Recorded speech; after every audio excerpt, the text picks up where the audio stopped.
The biggest thing I see stopping women from progressing in their career is that they are waiting for permission.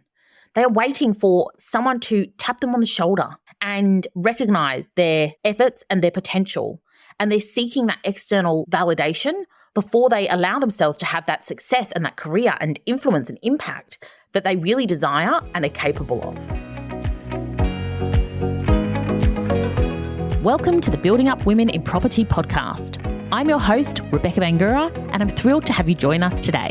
Whether you're a woman aiming to become a confident, impactful leader, or you're a leader committed to promoting gender equity in the property and construction industry, this podcast is designed specifically for you.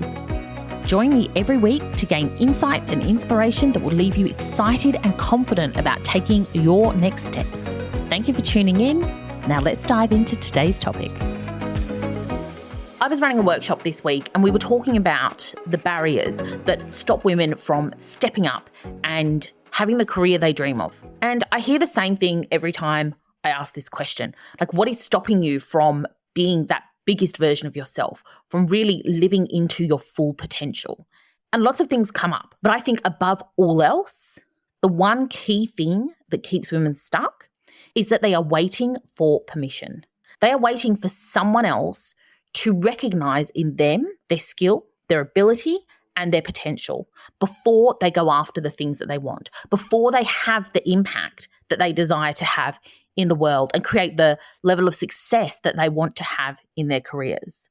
And that need for external validation is something I think we can all relate to. It feels good when someone recognizes our achievements. It feels much safer when we have someone giving us that pat on the back and that encouragement and support. But as long as we are waiting for other people to recognize us and give us that external validation, we are playing small. We are staying within the confines of our job description, and that greatly hinders the impact that we can have. And it can be a massive source of frustration, right? That desire to be recognized that often doesn't come fast enough is hugely frustrating. And that in turn then kind of zaps the energy out of us. It leads to lower job satisfaction and often resentment towards our boss or our management or even our peers.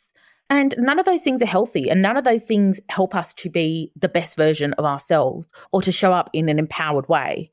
And I think the sooner we recognize that and stop waiting for other people to appoint us to a position of influence, the sooner we will drive meaningful, long-lasting change in the industry. Because whilst there is a big push for more women to come into the property and construction industries, we know the leaky pipeline still very much exists. We know that women's participation in the industry is still hovering around 12.5%, and it's been there for a long time. We still have women in trades sitting at about 3.5%. The movement there is not happening fast enough.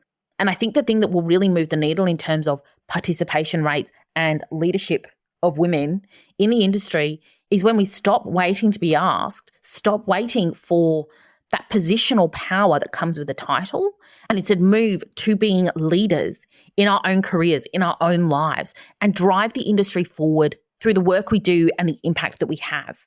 And I really think leadership is not something that just pertains to the top levels of an organization. I think we have leaders, and we need to have more leaders at every single level within an organization, from interns and apprentices right through to executive leadership teams and boards. Because being a leader is all about having influence. And when you have influence, you are able to have impact. And so I want you to think about, what is it going to take for you to step up and lead in your career, in your life, in your organization, in the industry? What do you need to believe about yourself and your ability and your contribution? What is getting in your way? And there is a reason why successful people from all walks of life talk about mindset as being so crucial.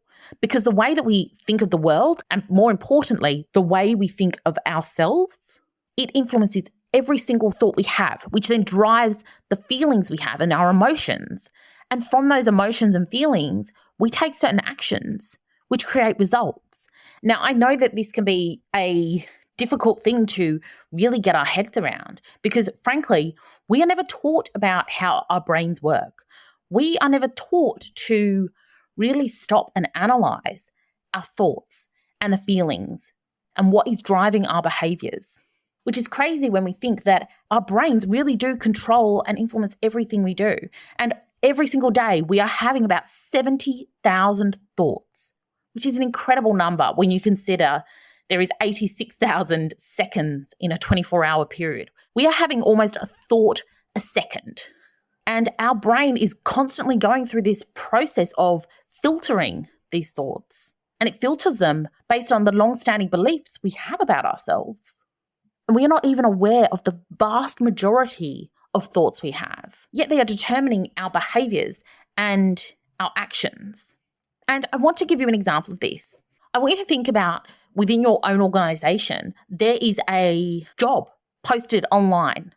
It is available. They are actively recruiting for this role. And this role happens to be your dream job. In fact, it happens to be the next natural step that you assumed you would take within your career. Yet no one has tapped you on the shoulder and asked if you're interested. Now, you could have the thought, no one's spoken to me about this role. I mustn't be good enough. Now, if that is the thought you have, that gives you a feeling. And that feeling might be inadequacy. I feel inadequate. And if you feel inadequate, you will take actions that align with that. You may either decide not to apply for the job and rule yourself out by not even having a go. You may apply for the job, but do it in a really half-assed way. You may be doubting yourself as you write your cover letter, as you update your resume. You may not seek the advice of key people around you or key decision makers to understand the role better and to make sure you tailor your approach accordingly. And the result is you are not putting your best foot forward. You are not going to put in the best application you possibly could, because it is all driven by this underlying thought that I mustn't be good enough. And so your application then is inadequate. And what often happens is it becomes a downward spiral for you. So the thoughts get worse because we keep creating evidence to validate the thought we have. But on the flip side, you could see that your dream job is open and you could have the thought of, this is amazing. I'm so excited to have this opportunity. And the feeling you would have then is excitement. You would go into this eager and keen to really showcase yourself. And so the actions you take would align. You would be spending a lot of time making sure that you really put forward the best application possible. You would be talking to people to understand the role. You would be seeking out key decision makers and building the rapport with them. And you'd be lining up references so you are ready to hit go. And the energy you've shown up with that drives those actions will be entirely different, and it will lead to more positive outcomes. Now, you may get the job, you may not, but the result will be different. You will have been a different person in the process. And frankly, whether you get the job or not isn't so much the point. The point is who you are in that moment, who you are showing up as, who you believe you can be.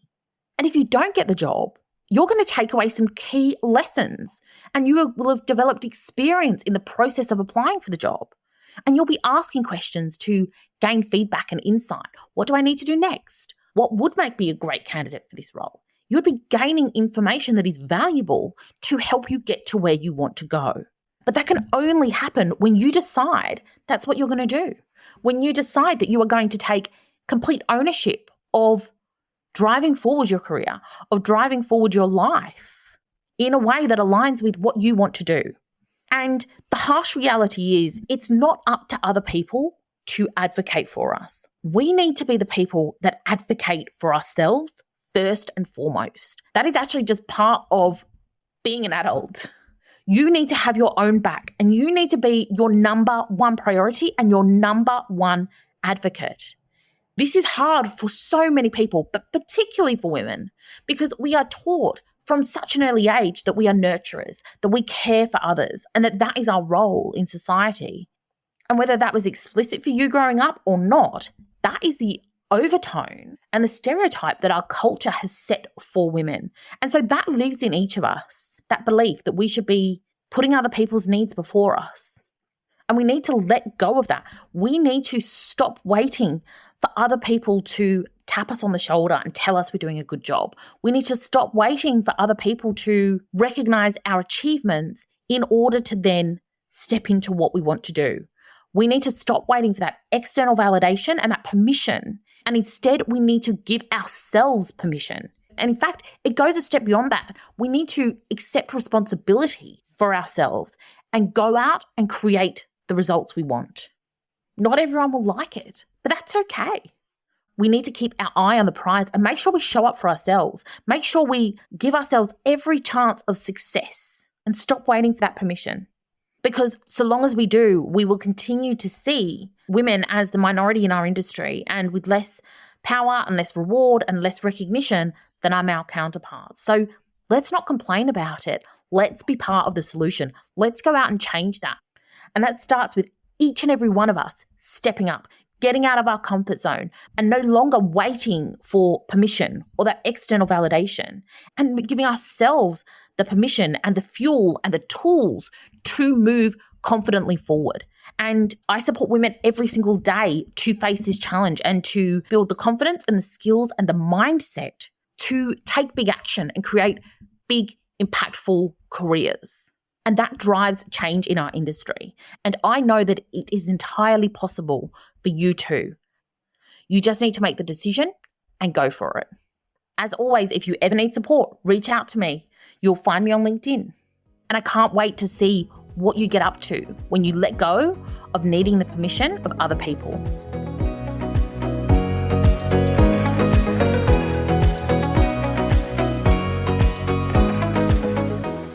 Thanks for joining me on the Building Up Women in Property podcast. If you're listening on Apple Podcast or Spotify, I'd love for you to take a moment and review the show if you found it helpful, or share it with a few friends.